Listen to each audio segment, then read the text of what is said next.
Jeane Freeman, for it was she, has moved on to greater things as health minister in the Scottish government. In the first half of this decade, she was a useful cog in the SNP machine as a former Labour apparatchik who, when the wind changed, discovered she was really a nationalist. Long a habituee of the Quango circuit, Ms. Freeman's new appointments included the disastrous Scottish Police Authority. In her peak year of 2013-14, she pulled in £57,000 from that source alone. There were a couple of NHS roles, not forgetting the Judicial Appointments Board. All this added up to 376 paid days in the financial year. One might have thought the Scottish Commissioner for Public Appointments, for such a person exists, might have done the arithmetic and asked questions, but that is to overestimate the vigilance of our non-barking watchdogs. At the same time, Ms. Freeman fronted Women for Independence and ran a lobbying firm which targeted the public sector. When a member of the public tabled a Freedom of Information request in 2015 about her business meetings with Scottish ministers and officials, he was given the classic brush-off, the question would cost too much to answer. Read more, Brian Wilson, laying bare Scotland's Quango stat not unreasonably. He then wondered how lobbying activity could be monitored if ministers refused to provide information about their contacts on such implausible grounds.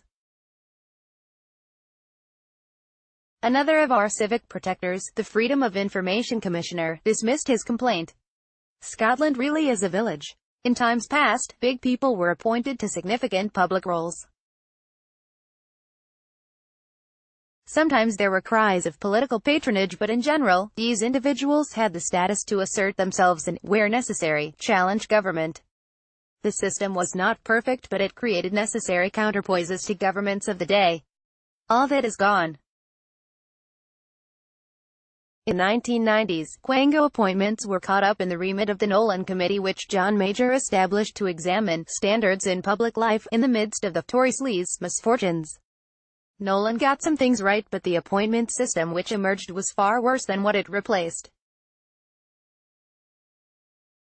It put enormous power in the hands of civil servants who could effectively block any applicant they did not fancy through vetting panels which offered ministers only the names of those they deemed appointable. And, of course, a political word in the ear of the civil servants could still influence the process.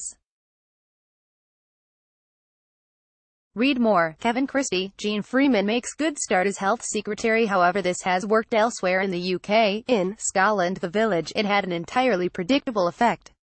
A magic circle of serial Quango deers emerged, chosen ones who had the blessing of civil servants on the grounds that they would never rock a boat. Once anointed, they would move seamlessly from one Quango to the next. I encountered all this in the early post-Nolan days in the Scottish office. Getting anyone appointed who had not been deemed appointable was a major struggle. Yet the fact an individual had been vetoed might well be to their credit if it suggested an unwelcome degree of specific expertise or independence of mind. There are still individuals floating around the Scottish Quango circuit who are being put up for every chairmanship that occurred 20 years ago. The qualifications are that they challenge nothing, remain anonymous and nod their heads when directed by ministers. Political influence is as prevalent as it ever was, just much less transparent. Ask Ms. Freeman.